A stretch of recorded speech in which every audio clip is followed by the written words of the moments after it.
The armory at Fort Braxton hummed with the familiar sounds of military life. The metallic clink of weapons being cleaned, the low murmur of soldiers discussing weekend plans, and the occasional bark of laughter from the corner where Colonel James Harrison held court.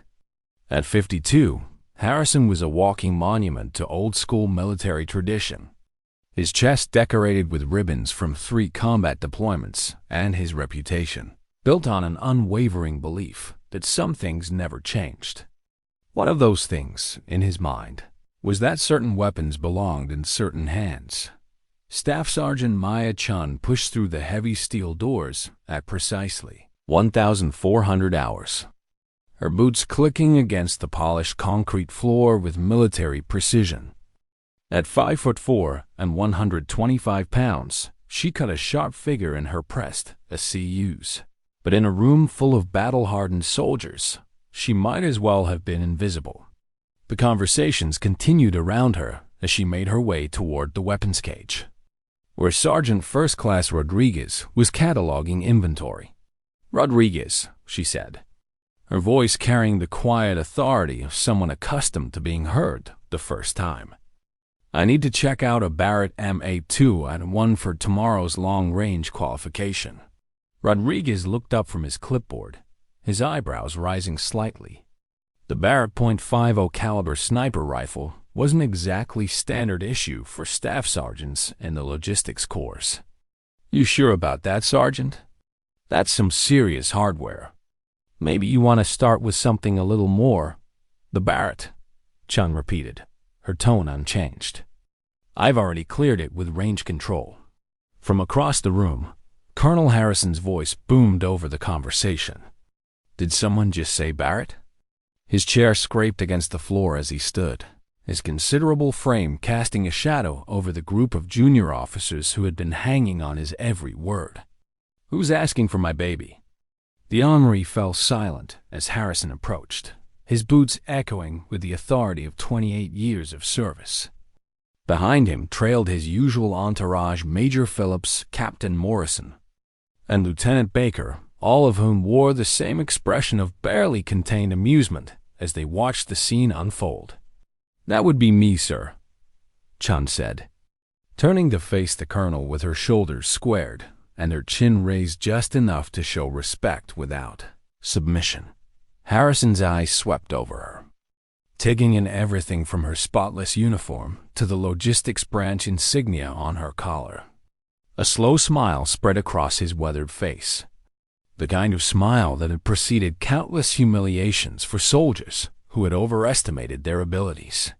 "Well, I'll be damned," he said, his voice carrying just loud enough for everyone in the armory to hear. "Staff Sergeant." He paused, making a show of reading her name tape. "Chen, you want to play with the big boys' toys, do you?" The snickers started immediately. Major Phillips covered his mouth with his hand, while Captain Morrison exchanged a knowing look with Lieutenant Baker. Even Rodriguez shifted uncomfortably behind the weapons cage, clearly wishing he was anywhere else. "It's not about playing, sir," Chen replied, her voice steady despite the growing audience. "I'm qualified on the weapons system, and I need it for tomorrow's evaluation." Harrison's laugh erupted like a gunshot, sharp and sudden. "Qualified?" He turned to his audience, spreading his arms wide. "Gentlemen, we have ourselves a comedian." "Sweetheart," he said, turning back to Chen with condescending amusement, "that rifle kicks harder than a pissed-off mule and weighs more than your entire gear bag. Oh, the ammunition alone probably weighs more than you do." The laughter grew louder now, feeding off Harrison's performance. Chen could feel the heat rising in her cheeks, but her expression remained neutral. She had expected this reaction, had prepared for it, even. In her 8 years of service, she had learned that respect was something you took, not something that was given. "With respect, sir," she said, her voice cutting through the laughter like a blade.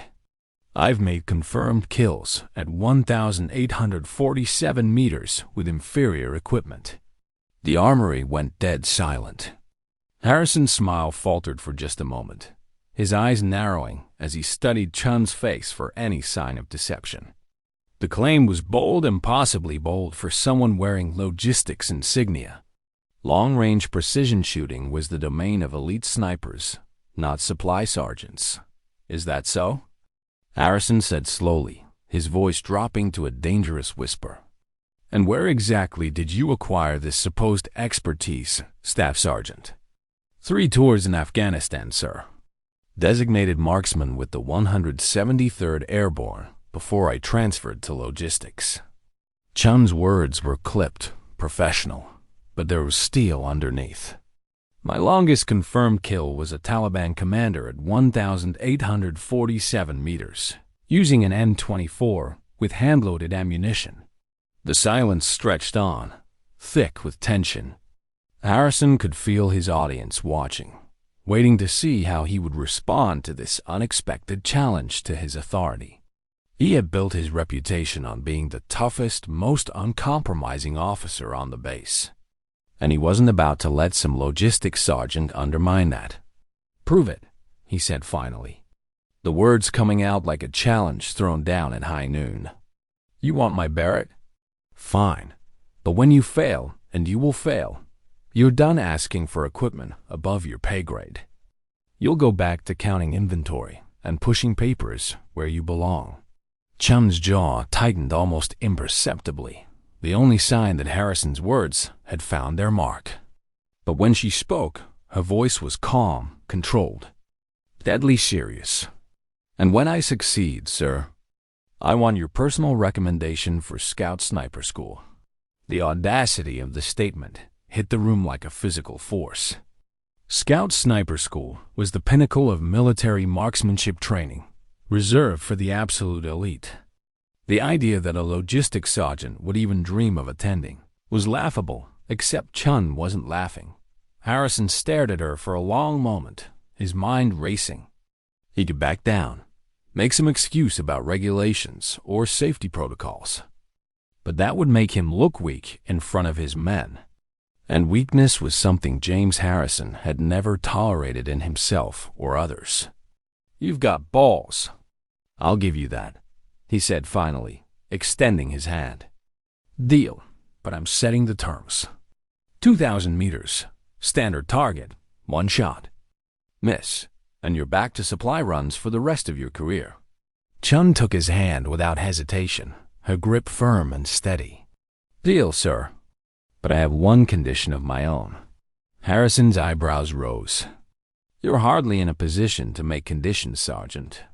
I choose the distance, Chun said, her eyes never leaving his. If I'm going to prove myself, I want to do it right. The colonel's smile returned, broader than before.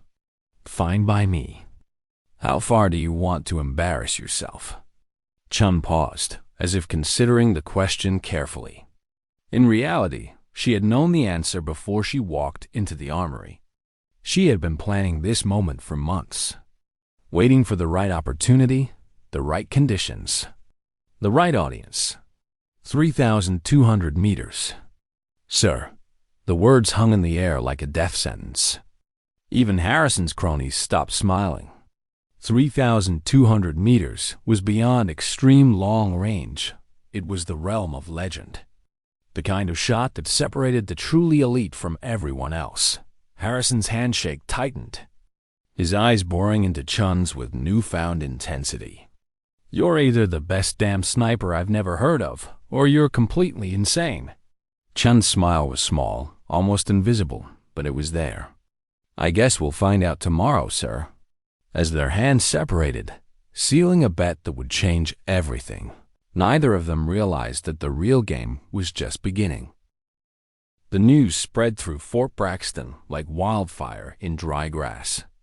By 06:00 hours the next morning, every soldier on base knew about the impossible bet between Colonel Harrison and the logistics sergeant, who claimed she could make a shot that would challenge even the most elite snipers in the military.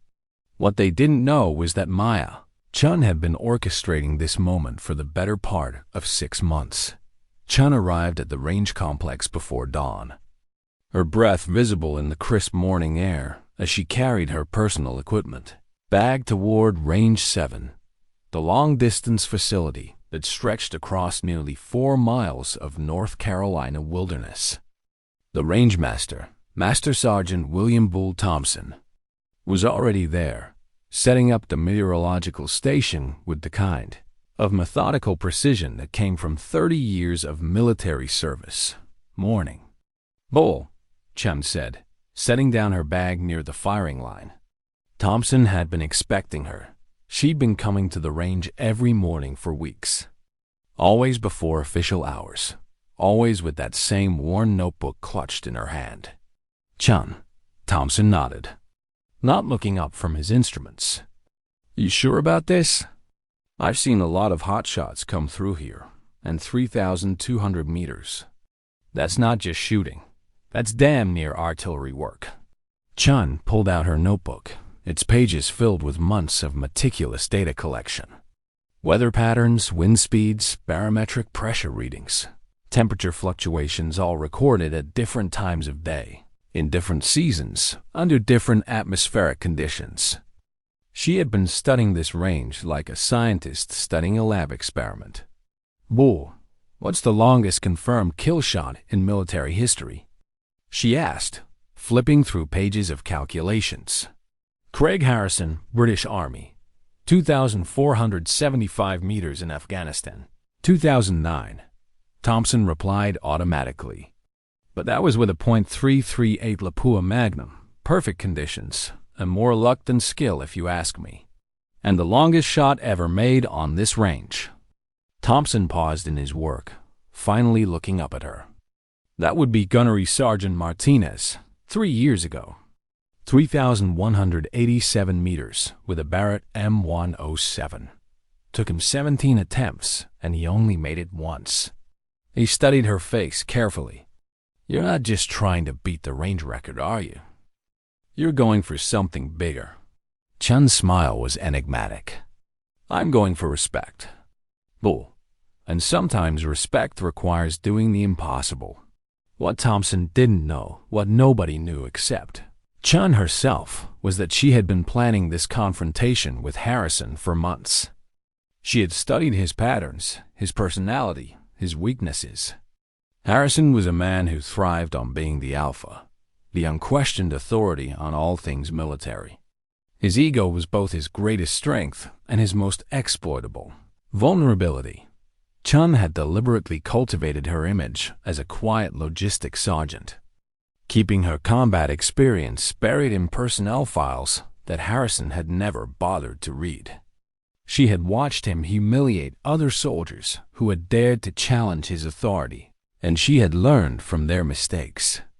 The key wasn't to confront Harrison directly. It was to let him think he was setting the trap while she prepared to spring one of her own by 0800 hours. Word had reached the base commander's office. Colonel Patricia Reeves, a no-nonsense officer who had clawed her way up through the ranks in an era when women in combat roles were still controversial, found herself fielding calls from officers across the installation. Some wanted to place bets, others wanted to witness what they assumed would be a spectacular failure, and a few were genuinely concerned about the potential for injury or embarrassment. "Sir," her aide, Captain Jennifer Walsh, knocked on the doorframe. "Colonel Harrison is here to see you." Harrison strode into the office with his characteristic swagger, but Reeves could see the tension in his shoulders.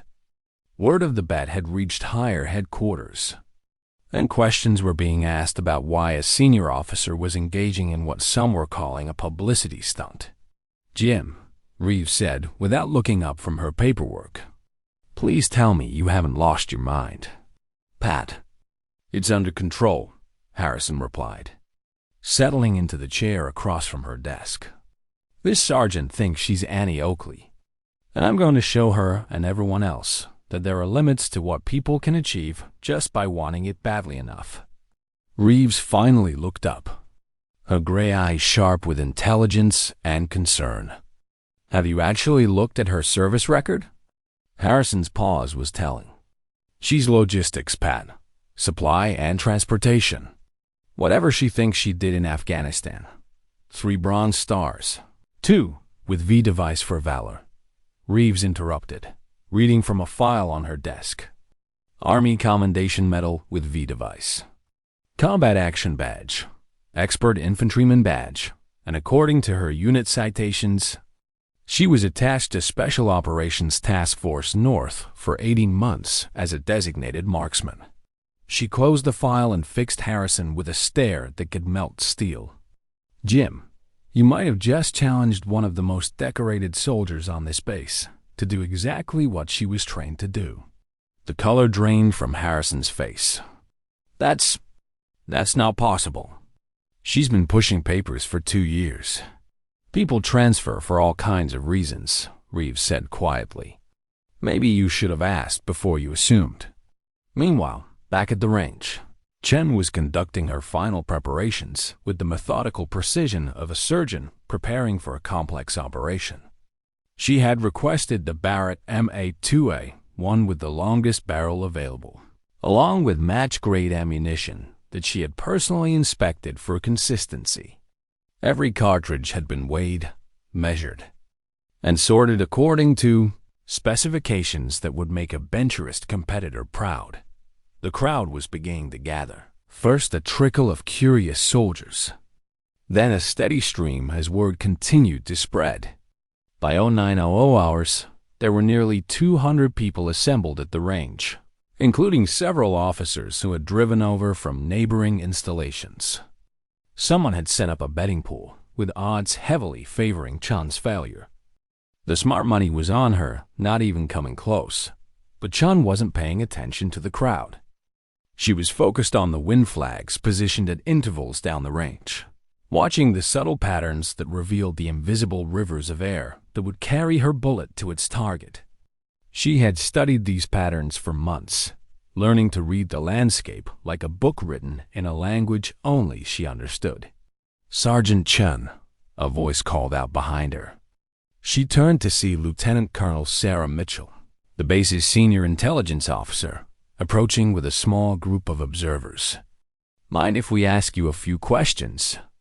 Of course, ma'am, Chen replied, though her eyes never stopped scanning the range conditions. What makes you think you can make this shot? Mitchell asked. I mean no disrespect, but 3,200 meters is beyond the effective range of most sniper systems. Chen finally turned her full attention to the officer, and Mitchell was struck by the calm confidence in her eyes. Ma'am, effective range is a statistical concept based on average conditions and average shooters. Today isn't about averages. She gestured toward the distant target, barely visible even with binoculars. I've been studying this range for 6 months. I know how the wind moves through that valley at different times of day. I know how the temperature inversions affect bullet trajectory. I know that at exactly 10:30 hours, the atmospheric conditions create a window of opportunity that lasts approximately 12 minutes. Mitchell glanced at her watch. 0947 hours. You're that precise about timing? Ma'am, at 3,200 meters, a 5-degree change in wind direction can move your point of impact by 18 inches. A 10-degree temperature change can alter your trajectory by nearly 2 feet. Precision isn't just about marksmanship, it's about understanding physics, meteorology, and ballistics as a unified system. As Chan spoke, Mitchell began to understand that they weren't about to witness a desperate attempt by an overconfident soldier. They were about to see a master craftsman demonstrate her art. The question wasn't whether Chen could make the shot. It was whether Harrison had any idea what he had gotten himself into. At 10:15 hours, the atmosphere at Range 7 had transformed from casual curiosity into something approaching a military spectacle. Word had spread beyond Fort Braxton, drawing observers from as far away as Fort Liberty and even a small contingent from the Marine Corps Scout Sniper School at Quantico. The betting pools had evolved into something resembling a small-scale financial market, with odds shifting by the minute as more people arrived and assessed the conditions. Colonel Harrison stood near the firing line, his earlier confidence beginning to show hairline cracks. He had spent the morning fielding increasingly uncomfortable questions from his superiors, including a pointed inquiry from the base commander about why he was risking the reputation of his command on what some were calling a circus act. But it was too late to back down now. Too many people were watching, and his reputation was on the line. Maya Chen, meanwhile, had entered what Thompson recognized as the zone, that almost meditative state that separated true marksmen from mere shooters. She knelt beside the Barrett MA-201, performing her final equipment checks with the ritualistic precision of a priest preparing for Mass. Every component was inspected, every adjustment verified, every variable accounted for. Range is clear. Thompson's voice boomed across the facility. All personnel behind the firing line. We are going hot in 5 minutes. The crowd pressed forward against the safety barriers, a sea of desert camouflage and anticipation. Among them stood Master Gunnery Sergeant Rodriguez from Quantico, whose own 3,187-meter shot still held the range record. He watched Chun's preparations with the critical eye of someone who understood exactly what she was attempting. "She's got the right equipment," he murmured to his companion, Staff Sergeant Williams. "Match-grade ammunition, perfect weather conditions, and that Barrett's been zeroed to perfection. But 3,200 meters, that's not just shooting, that's engineering." Chun rose from her equipment check and approached the meteorological station where Thompson was taking final readings. The wind speed was holding steady at 8 to 12 miles per hour from the southwest, with gusts to 15. Temperature was 72 degrees Fahrenheit with 45% humidity. Barometric pressure was 30.15 inches and rising slowly, nearly perfect conditions for extreme long-range shooting. "Bull," Chen said quietly. "What's your read on the wind pattern in Sector 7? Thompson studied his instruments and the distant flags. "Looks like you've got a crosswind component of about 6 mph at the 2,000-meter mark, shifting to maybe 4 mph beyond that. But Chun," he paused, his weathered face serious, "that's a lot of variables to account for. One miscalculation, and you're not even going to hit the target frame." Chun nodded, pulling out her notebook one final time. The pages were filled with ballistic calculations that would have impressed a physics professor. Bullet drop compensation, wind drift calculations, Coriolis effect adjustments, even corrections for the slight upward angle of the shot. She had reduced the chaos of long-range shooting to a series of mathematical equations, but mathematics could only take her so far. The rest would come down to skill, experience, and something that couldn't be quantified, the ability to read conditions that existed only in the moment of the shot. "Shooter, you have the range," Thompson announced. "Target is set at 3,200 meters. You are cleared to engage when ready." Chun moved to the firing line with deliberate calm, settling into a prone position behind a massive rifle.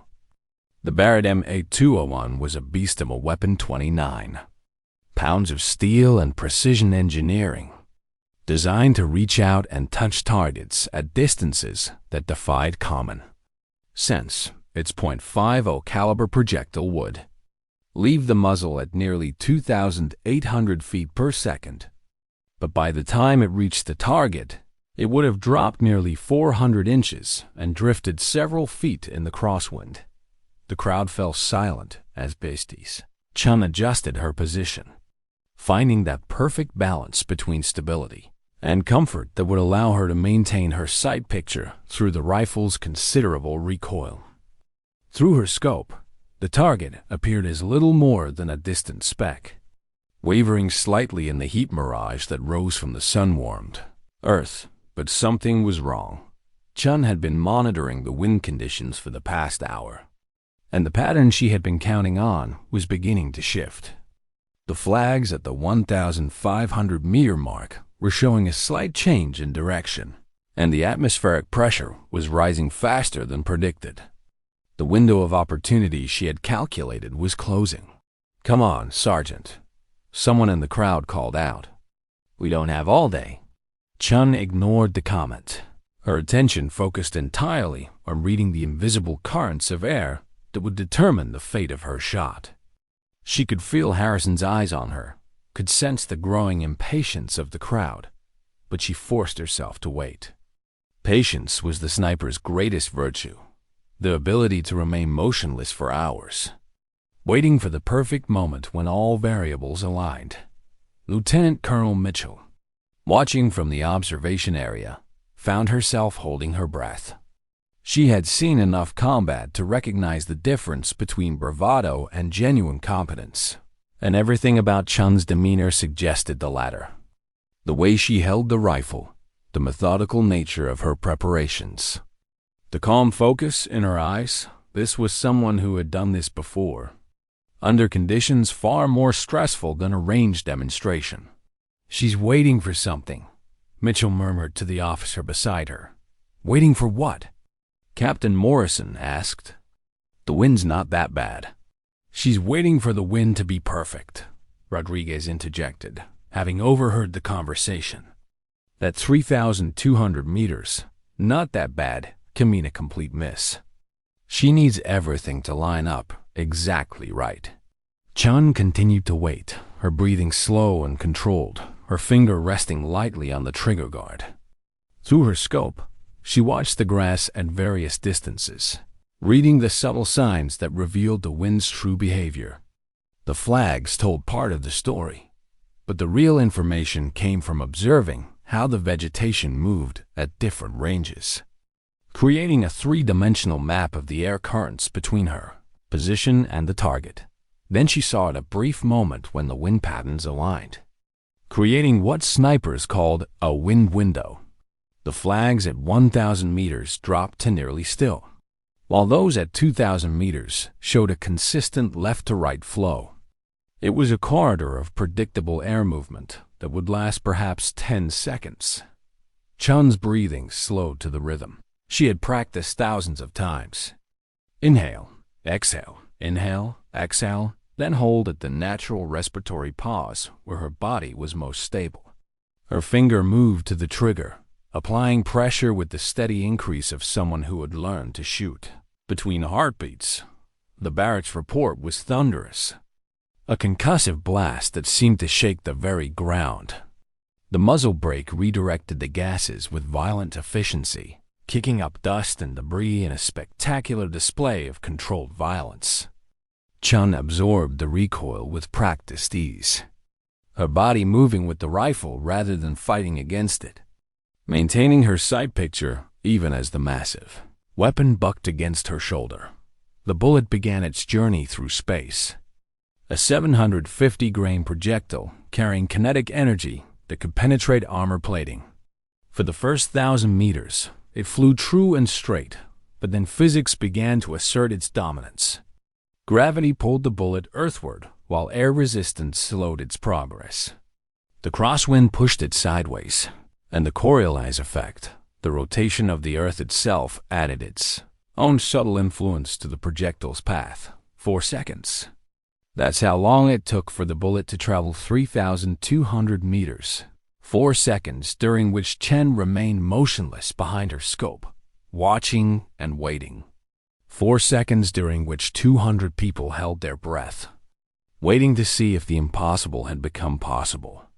The silence stretched on, broken only by the distant sound of metal striking metal, a sound so faint that many in the crowd weren't sure they had heard it at all.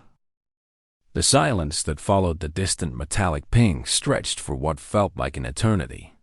200 pairs of eyes strained toward the far end of the range, where the target stood like a tiny postage stamp against the North Carolina wilderness. The spotting scope operators, 3 of them positioned at different angles to ensure accuracy, were frantically adjusting their optics, trying to confirm what their instruments were telling them. Spotting Scope 1. Report. Master Sergeant Thompson's voice cut through the tension like a blade. Staff Sergeant Williams, manning the primary scope, was silent for several heartbeats as he fine-tuned his focus. When he finally spoke, his voice carried a note of disbelief that made everyone lean forward. Holy mother of... It's a hit! Dead center, X-ring. The crowd erupted in a cacophony of cheers, curses, and stunned exclamations. Soldiers who had bet against Chen stood slack-jawed, while those who had taken the long odds on her success began collecting their winnings with triumphant grins. But Chen herself remained motionless behind the Barrett, still peering through her scope as if the shot had never been fired. Colonel Harrison snatched the binoculars from his aide's hands, his face cycling through a rapid succession of emotions: disbelief, shock, anger, and finally, grudging respect. Through the powerful optics, he could see the unmistakable evidence: a clean hole punched through the center of the target, exactly where Chen had aimed. Confirmed that hit, Harrison barked to Thompson, his voice tight with barely controlled emotion. Sir, all 3 spotting positions confirm a center hit at 3,200 meters, Thompson replied, his own voice carrying the awe of someone who had just witnessed something extraordinary. That's a new range record by 13 meters. But Chen wasn't finished. Without a word, she smoothly worked the Barrett's bolt, ejecting the spent brass and chambering a fresh round. The crowd, which had been celebrating her success, fell silent again as they realized she was preparing for another shot. What's she doing? Someone whispered. Chen had entered a state of pure focus that transcended the chaos around her. The first shot had confirmed her calculations, validated months of preparation, and proved that her reading of the conditions was accurate. But 1 shot could be luck. 2 shots would be skill. 3 shots would be mastery. She settled back into her firing position, her breathing returning to the controlled rhythm that had served her so well in Afghanistan. Through her scope, she could see the hole her first bullet had punched through the target, a reference point that would help her judge any changes in wind or atmospheric conditions. Second shot came 30 seconds after the first. Another thunderous report that sent shockwaves through the assembled crowd. This time, Chen didn't wait for the spotting scope confirmation. She could see through her own optics that the bullet had found its mark, striking just millimeters from her first shot. 2 for 2, Williams called out, his voice cracking with excitement. Both shots in the X-ring. The crowd was beyond stunned now. What they were witnessing wasn't just exceptional marksmanship. It was a demonstration of precision that bordered on the supernatural. At 3,200 meters, the margin for error was measured in fractions of degrees and split-second timing. To achieve that level of accuracy once was remarkable. To do it twice was approaching the realm of legend. But Chen was already chambering her 3rd round. Lieutenant Colonel Mitchell found herself gripping the observation rail so tightly that her knuckles had turned white. She had served in Iraq and Afghanistan, had worked with some of the most elite snipers in the military, but she had never seen anything like this. The casual precision with which Chen was operating defied everything she thought she knew about the limits of human capability. Who is this woman? She whispered to Rodriguez, who was standing beside her with his mouth hanging open. I don't know, the Marine replied, but she just made my range record look like amateur hour. Harrison, meanwhile, was experiencing something he hadn't felt in decades: genuine humility. As he watched Chum prepare for her 3rd shot, he began to understand the magnitude of his miscalculation. This wasn't some logistics sergeant playing with equipment beyond her capabilities. This was a master craftsman demonstrating her art, and he had been too blinded by his own prejudices to see it.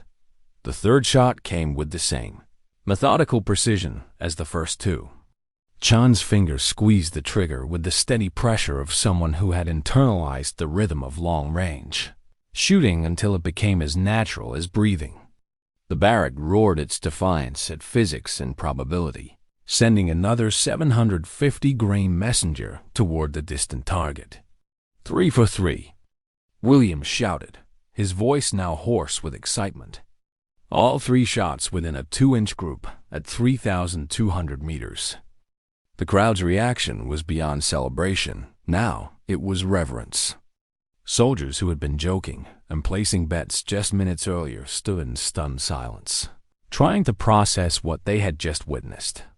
Some were already pulling out their phones, knowing that no one would believe their accounts without video evidence. Chen finally rose from behind the rifle, her movements deliberate and controlled. She saved the weapon with practiced efficiency, then turned to face the crowd that had gathered to watch her fail. Her expression was calm, almost serene, as if she had just completed a routine training exercise rather than rewriting the record books. Colonel Harrison approached her slowly, his earlier swagger replaced by something approaching reverence. The man who had laughed at her request just 24 hours earlier now found himself struggling to find words adequate to the moment. "Sergeant Chen," he began, his voice uncharacteristically quiet, "I owe you an apology." Chen's response was measured, professional, but there was steel underneath her words. "No apology necessary, sir. You asked me to prove myself, and I did. Where did you learn to shoot like that?" Harrison asked, genuinely curious now rather than condescending. "My father taught me the basics on hunting trips in Montana when I was 12, Chen replied, slinging the Barrett over her shoulder as if it weighed nothing. "The army taught me the science. Afghanistan taught me the art." The crowd began to disperse slowly, soldiers drifting away in small groups, their conversations animated with discussions of what they had just witnessed.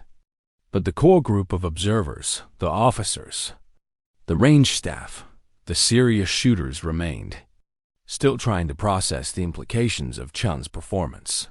"Sergeant," Harrison said, extending his hand, "I believe I owe you a recommendation letter for Scout Sniper School." Chen took his hand, her grip firm and steady. "Actually, sir, I've been thinking about that. Scout Sniper School is designed to teach people how to do what I just did. Maybe what the Army really needs is someone who can teach the teachers." Harrison's eyebrows rose. "What are you suggesting?" "I'm suggesting that maybe it's time for the military to reconsider some of its assumptions about who can do what," Chen replied. "And maybe it's time to start looking at qualifications instead of appearances." As the crowd finally began to thin, Chen walked toward the parking area, leaving behind a range record that would stand for years and a lesson that would resonate far longer. Behind her, Colonel Harrison stood alone at the firing line, staring at the distant target and wondering how many other exceptional soldiers he had overlooked because they didn't fit his preconceptions. The legend of Maya Chen's impossible shots would spread far beyond Fort Braxton, becoming the kind of story that gets told and retold in military circles around the world. But for Chen herself, it was simply another day at the office, the day she stopped being invisible and started being legendary.